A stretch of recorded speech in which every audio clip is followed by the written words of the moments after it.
Irmãos, eu estou lá em Lucas, no capítulo 5, na passagem da pesca milagrosa. Uma rápida apresentação para vocês se situarem. Escute, no capítulo 1 de Lucas, nós vamos ver o quê? O anjo anunciando a Maria que ela vai dar a luz para Jesus. No capítulo 2, nós vemos o nascimento de Jesus. No capítulo 3, nós vimos o batismo do Senhor Jesus. No capítulo 4, nós vemos Jesus, depois de batizado, indo para o deserto ser tentado. E no capítulo 4 também, nós já vemos o Senhor Jesus dando início ao seu ministério de evangelização pública. E nesse capítulo 5, que eu vou partilhar com vocês, nós já estamos falando de Jesus ali no início do seu ministério, já fazendo a escolha dos discípulos. E escute, também como ponto de análise e de referência para facilitar vocês também quando forem ler o Evangelho. Toda a trajetória da vida do Senhor Jesus, ela se baseia em 6 momentos. Sentido a parte do Espírito Santo de fazer esse comentário, para facilitar para quando vocês lerem o Evangelho, vocês se situarem, saberem a qual dos pontos se baseia a leitura que vocês estão fazendo, para até vocês poderem tirar um discernimento. Então são 6 os momentos que se relacionam com a vida do Senhor Jesus. O primeiro momento é o seu nascimento, o segundo é a vida dele, a vida pública. O terceiro é a sua paixão. A quarta é a sua morte. O quinto é a ressurreição. E o sexto é a ascensão, a sua subida ao céu. Então, todas as vezes que vocês lerem o Evangelho, veja a qual desses 6 pontos está relacionado à leitura, para vocês saberem discernir. Por exemplo, nesse capítulo 5 que estou partindo com vocês da pesca milagrosa, o Senhor Jesus vai estar apresentando um momento, vai estar se encontrando em um momento em que ele já vai estar começando a fazer a escolha dos discípulos. E é isso que eu estou sentindo de partilhar com vocês, e nós vamos tirar um discernimento dentro daquilo que o Espírito Santo nos colocar. Lucas capítulo 5, versos 1. Certo dia, Jesus estava na margem do lago de Genezaré. A multidão se apertava ao seu redor para ouvir a palavra de Deus. Jesus viu 2 barcas paradas na margem do lago. Os pescadores haviam desembarcado e lavavam as redes. Subindo numa das barcas, que era de Simão, pediu para que se afastasse um pouco da margem. Depois, sentou-se e da barca ensinava as multidões. Quando acabou de falar, disse a Simão: avance para águas profundas e lancem as redes para a pesca. Simão respondeu: mestre, tentamos a noite inteira e não pescamos nada.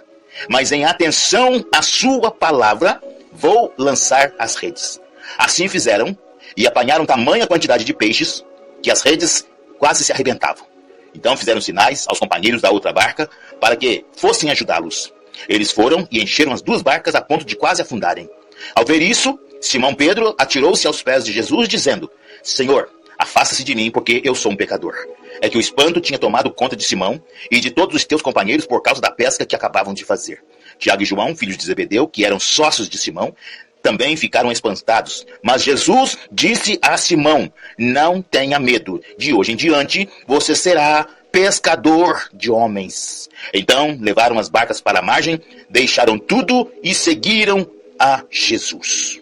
Irmãos, o que eu estou dizendo para vocês, que aqui a partir do capítulo 5 de Lucas, Jesus está dando início, aliás, em seguimento do seu ministério de evangelização, e já está começando a fazer a escolha daqueles que iriam constituírem como sendo o corpo místico da igreja em formação. A igreja primitiva já estava começando a ser preparada. Vocês sabem que a igreja, ela começa a partir dos discípulos. A partir da maneira como eles se apresentaram, a partir da escolha, do chamado que Jesus fez. E dentre todos os chamados que Jesus fez, Jesus constituiu 12, para dar a esse 12 uma formação específica. E mais tarde, depois, esses 12 iriam serem constituídos como sendo apóstolos. Seriam eles que iriam estarem responsáveis para estar propagando a missão evangelística, do Evangelho da Graça, da mensagem da salvação, da Boa Nova do Pai, para todas as mensagens, para todas as partes de todo o mundo. E essa possibilidade de anúncio do Evangelho para todas as partes do mundo partiu ali, sobretudo, depois que eles foram batizados pelo Espírito Santo, em Atos capítulo 2. E a partir dali, até nos dias de hoje, o Evangelho continuou a ser pregado. E que, aliás, diga-se de passagem, o conhecimento do qual nós temos hoje, irmãos, olha que coisa profunda, olha o mistério de Deus ao longo dos séculos e da história humana. Desde aquele momento ali, depois que os apóstolos foram batizados por João Batista, aliás, foram batizados pelo Espírito Santo, o Evangelho passou a ser anunciado e pregado por todo mundo. E essa promessa do batismo do Espírito que prevaleceu ali, ela não foi só para a igreja primitiva. Aquele batismo, aquela unção, ela continua e continuará até quando o Senhor Jesus vier na sua glória.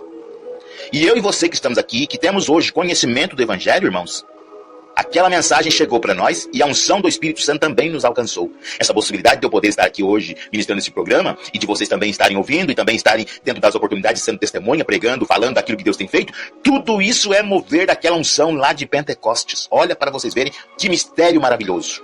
Aí que eu quero já aproveitar o gancho dessa maneira como o Espírito Santo está conduzindo e dizer para você: eu não sei quem é você e nem aonde você está dentro deste momento no Brasil. Eu só sei que você é um convocado do Senhor para ser discípulo dele, para ser canal, para ser instrumento, para ser um vaso de Deus. Escute o que eu estou dizendo. Você é um convocado, é uma convocada para ser um anunciador do Evangelho. É o Senhor mesmo quem está nos convocando, irmãos, assim como convocou aos discípulos. Você precisa entender nesta manhã que o chamado para você já foi feito. Só basta você se prontificar. E não é uma questão de dizer: irmão Paulo, quem sou eu? Eu não posso nada, quem sou eu? Irmãos, essa desculpa não cola.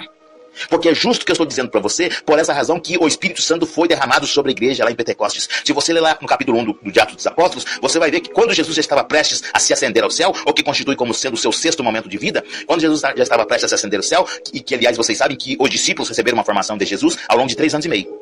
E lá no capítulo 1 de Atos é dito que Jesus não deu ordem para os discípulos se afastarem de Jerusalém, ou seja, de saírem pregando o Evangelho, antes que eles recebessem o poder do alto Espírito Santo, que ele lhes capacitaria para aí sim serem testemunhas na Judéia, na Samaria, na Galileia e por todos os confins do mundo. A capacidade para os discípulos serem quem eles foram, irmãos, só pôde assim acontecer depois que eles foram batizados pelo Espírito Santo lá em Pentecostes. Da mesma maneira que, como eu estou dizendo, o Espírito Santo já foi derramado sobre a igreja, sobre todos aqueles que confessam a autoridade do Senhor e de Cristo e se pontificam para serem anunciadores da graça do reino de Deus. Irmãos, escute que eu estou falando, o mistério de Deus já foi derramado. Seja você quem for, se você se prontificar para ser um canal, instrumento do Senhor, pode se prontificar, porque eu sou testemunha do que eu estou dizendo. É só você se apresentar para Deus, porque Ele vai usar você, Ele vai levantar você, mesmo que talvez você não conheça quais são os seus dons, quais são a sua capacidade, mas eu digo para você que às vezes você já sabe, só que você não está se prontificando. Porque uma vez que o Espírito Santo foi derramado sobre a igreja, todos quanto confessam a fé em Cristo e se prontifica, o Espírito Santo vai revelar a essa pessoa, ou seja, a você ou quem for, qual é a maneira que você vai ser usado. Se é no louvor, se é na pregação, seja qual for, porque a revelação do Espírito Santo, irmãos, ela, a respeito do chamado que Deus fez, ou do dom do qual você é constituído, e que talvez você não sabe, esse dom ele só vai, basicamente, a bem da verdade, que ele já está manifestado em você, só que você não sabe fazer a especificação dele. Mas se você reconhecer a autoridade do Senhor e de Cristo, assumir um compromisso firme com o Senhor, escute, o Espírito Santo vai te revelar qual é o seu dom. E você pode se lançar, porque se é dom de Deus, você vai se sobressair de qualquer maneira. Irmãos, eu sou o testemunho do que eu estou dizendo. Eu sou o testemunho do que eu estou dizendo. O Espírito Santo nos capacita na missão, na obra, no propósito missionário. Muitos de vocês estão aqui desde o início desse trabalho, desde 2017. Irmãos, eu não tinha toda essa habilidade para estar lidando com essa sonorização do programa e toda essa especificação para ser bonito a obra. Eu não fiz curso nem formação nenhuma. Eu apenas me lancei e o Espírito Santo foi me dando toda a habilidade e visão de como tem que ser feito. Sabe, às vezes vocês talvez me veem pregando aqui e vocês falam: mas Paulo deve ser nada. Eu apenas sou um servo e me prontifiquei. E o Espírito Santo foi capacitando e tenho muito ainda que aprender. Mas na medida em que eu me prontifiquei, eu me lancei. E quem está dando toda a capacidade é o Espírito Santo. É o Espírito Santo, irmãos. Você talvez, com certeza, eu creio, já foi revelado sobre o que Deus tem de você, o Deus espera de você. Você já foi revelado, você só não está se prontificando. A graça de Deus já está manifestada em você. É só você tomar posse. E por que eu estou sentindo da parte do Espírito Santo de tratar desta maneira o discernimento dessa palavra? Porque foi isso que aconteceu com Pedro, irmãos. Com Pedro. Pedro, com certeza, aliás, no capítulo 4, no contexto anterior, vocês vão ver que Jesus cura a sogra de Pedro.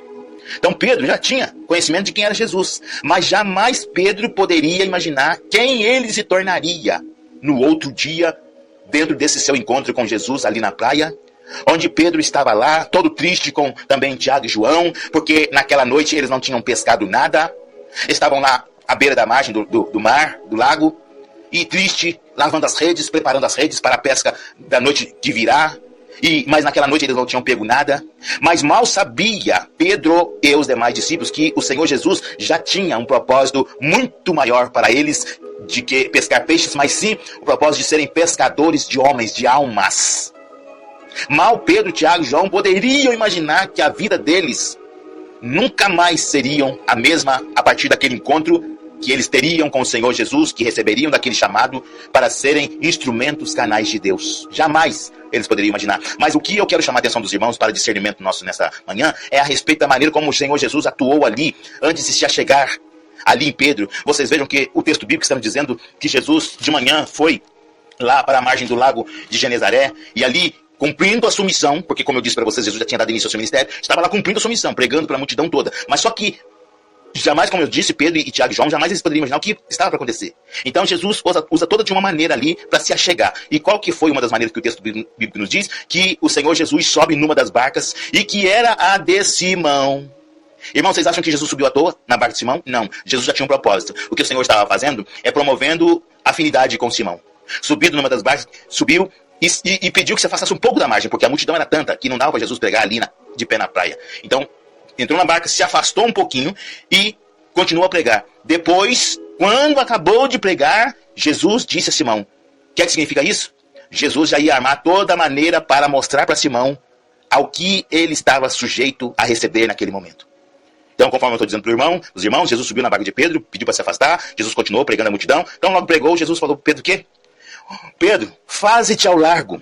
Sabe o que é que significa esse sentido? Faze-te ao largo. Vai mais para o meio do rio, vai mais para o fundo do rio.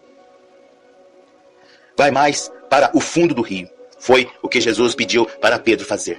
E Pedro, na sua humanidade normal, o que Pedro disse, falou para Jesus o quê? Senhor, lançamos as redes a noite inteira e não pescamos nada. Mas, em atenção à sua palavra, lançarei as redes. Irmãos, por que Pedro confiou no Senhor Jesus? Na ordem que Jesus deu para ele, porque justamente o que eu disse, se você perceber no capítulo 4, Pedro já sabia quem era o Senhor Jesus. Jesus já estava fazendo milagres e maravilhas, inclusive curou a sogra de Pedro. Pedro já sabia quem era Jesus. Mas Pedro foi natural, no sentido de dizer o quê? Estamos cansados. Lançamos as redes a noite inteira e não apanhamos nada. Estamos cansados. No íntimo de Pedro talvez poderia estar surgindo o sentido assim, ó, será que vai compensar mesmo? É o que se configura na interpelação que Pedro fez. Senhor, mas lançamos as redes a noite inteira e não apanhamos nada. Mas, em atenção à sua palavra, nós vamos lançar a rede. Irmãos, o que eu aprendo com essa maneira de Jesus se chegar a Simão Pedro é que primeiro, Simão Pedro já conhecia ali a fama do Senhor Jesus, só que o que eu estou dizendo é que ele não podia esperar o que ia acontecer com ele. E outra, quando o Senhor Jesus deu a ordem para Pedro, irmãos, é interessante também nós percebermos uma coisa que é chamada de sutileza. Sutileza é um modo de fazer as coisas sem que as pessoas percebam. E quando elas dão por si, as coisas já estão acontecendo, mas só que já vinha acontecendo sutilmente, sem a pessoa perceber. Irmãos, essa é uma das maneiras de Deus agir na nossa vida. Conforme agiu ali na vida de Pedro. Subiu na barca dele e deu todo um comando, preparando o ambiente. Quando Jesus chegou de manhã lá na beira do lago, Jesus percebeu a tristeza no coração deles, porque eles precisavam daquela pesca para vender no mercado. Jesus percebeu todo o ambiente e esperou a hora certa. Qual que foi a hora certa? Dar a ordem de comando para que eles fossem mais para o largo, mais para o meio do rio. Irmãos, dentro de realidades e momentos da nossa vida, talvez nós trazemos uma certa tristeza, porque talvez do jeito que nós já agimos ou temos agido, nós não vemos o resultado necessário que queiramos ver. Mas o texto bíblico também nos revela que todas as vezes quando nós estivermos dispostos a obedecermos a palavra de Deus, a maneira como Deus vai nos dar a ordem de comando, o propósito de como nós temos que fazer, sempre vai diferenciar da nossa parte. Porque, irmãos, por mais que nós queiramos fazermos bem as coisas, a nossa maneira de agir é superficial, dentro da profundidade da qual Deus quer nos revelar e nos alcançar. Por mais que você ache que você está fazendo de tudo, o seu tudo não é nada diante do tudo de Deus, diante, aliás, do pouco de Deus. Por isso que tem até um dito que fala assim, que o pouco com Deus é muito, e o muito sem Deus é nada. Então, às vezes, nós, na nossa humanidade, nós achamos que estamos fazendo muito, dentro da nossa condição e capacidade, mas nós precisamos aprender que se nós acreditarmos na palavra do Senhor, no propósito que Deus tem para a nossa vida, aquele muito nosso vai se tornar uma miséria dentro daquilo do pouco que Deus vai fazer por nós. Foi o que aconteceu. Bastou com que Pedro obedecesse o comando da ordem do Senhor Jesus. Faze-te ao largo. Vai para o meio do rio. Não, já estou cansado, já fiz isso. Você fez de acordo com a sua condição. Você fez de acordo com a sua capacidade. Agora você vai fazer com base na ordem que Deus está mandando. E a ordem que Deus está mandando é para você fazer algo que você talvez ainda não fez. É para você ir de uma maneira mais profunda, da qual você ainda não tenha ido. Porque o milagre, irmãos, da pesca só aconteceu porque Pedro obedeceu a ordem do Senhor Jesus e foi para além das margens das quais ele estava acostumado a ir. A chamada que Deus nos faz é para que nós possamos sempre irmos além daquilo que nós já fomos. A vontade de Deus sempre será superável à nossa. O jeito de Deus fazer e nos mandar será sempre superável ao nosso.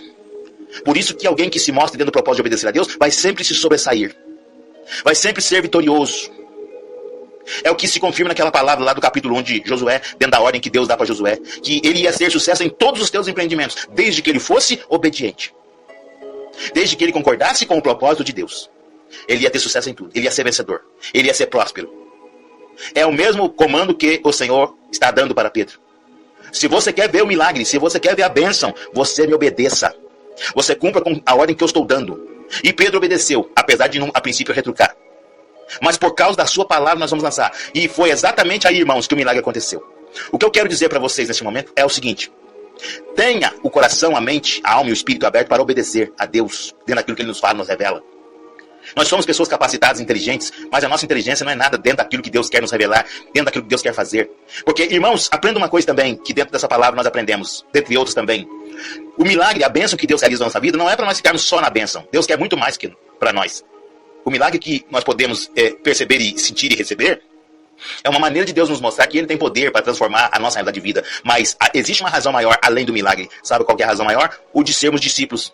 Canais, testemunhas do Senhor, conforme, aliás, Pedro, Tiago e João foi. A pesca aconteceu, o suprimento da necessidade deles foi concedido, só que o propósito que o Senhor Jesus tinha para com eles era muito maior. Não era deles serem pescadores de peixes, mas pescadores de homens. Então fora aí exatamente que depois que o Senhor, dentro da sutileza da sua maneira de agir ali para com eles, e revela o milagre para eles, revela do que Ele é capaz, Pedro e Tiago e João não tiveram outra alternativa a não ser se renderem para aquele chamado. Então entendam bem, irmãos, o chamado de Deus, a experiência da qual nós temos com Deus, é para que nós possamos nos achegarmos ainda mais na presença de Deus. É para que nós possamos nos aprofundarmos ainda mais dentro do propósito de Deus. Daí que, com base nisso que eu estou falando, vocês percebam que como as pessoas estão equivocadas. Elas dão tanto testemunho, as pessoas falam tanto de milagres e maravilhas que receberam do Senhor, mas na maioria das vezes, muitos não estão se prontificando para serem servos, para serem testemunhas. E o que eu estou dizendo que o chamado a ser testemunha, canal, instrumento de Deus já foi feito. O que eu estou dizendo que a proposta de Deus já nos foi feita. E a capacidade para nós sermos também discípulos e canais já nos foi concedida pela unção do Espírito Santo derramada em Pentecostes. Irmãos, para o Senhor fazer um milagre na minha vida, na sua vida, isso é fácil. Ele pode fazer porque Ele é Deus, Ele é poderoso. Agora, só que Ele quer algo além de nós. E é o chamado do Espírito Santo nessa manhã. É para que nós sejamos suas testemunhas, instrumentos, anunciadores do Evangelho. Que nós nos prontifiquemos como servos, como discípulos para pregar o Evangelho. Porque essa é a missão, irmãos, de todos aqueles que dizem crer em Deus. Quer você aceite ou não, essa é a missão daqueles que dizem crer em Deus. Que sejam discípulos do Senhor. O chamado a discipulado, a propagador do Evangelho, continuará até quando Jesus vier. Continuará até quando Jesus vier. Nós somos os operários da última hora. É conosco que o Senhor está contando. Já tratei isso com vocês. Deus, dentro da sua maneira de agir, sutil, sem que talvez nós muitas vezes não percebamos, apesar de já termos visto o milagre, mas Deus continua agindo na nossa vida. Deus continua agindo. Se você prestar atenção na sua vida, você vai ver coisas acontecendo aí, que já está acontecendo, só que você não se tocou ainda. Mas é Deus fazendo, é Deus agindo, é Deus mostrando, é Deus se revelando, para que justamente nós nos prontifiquemos. Nós nos prontifiquemos. Olha a capacidade, olha quem é você, olha as bênçãos e graças que está sendo derramadas sobre a tua vida. Tudo isso aí é mover de Deus, no sentido de você reconhecer que Ele é presente, vivo e real na sua vida e que você precisa aceitar o chamado do qual Ele te fez, para Ele te abençoar e te constituir. Porque a obra é grande, a missão é grande, mas são poucos aqueles que não estão se prontificando. São poucos aqueles que estão te prontificando, aliás.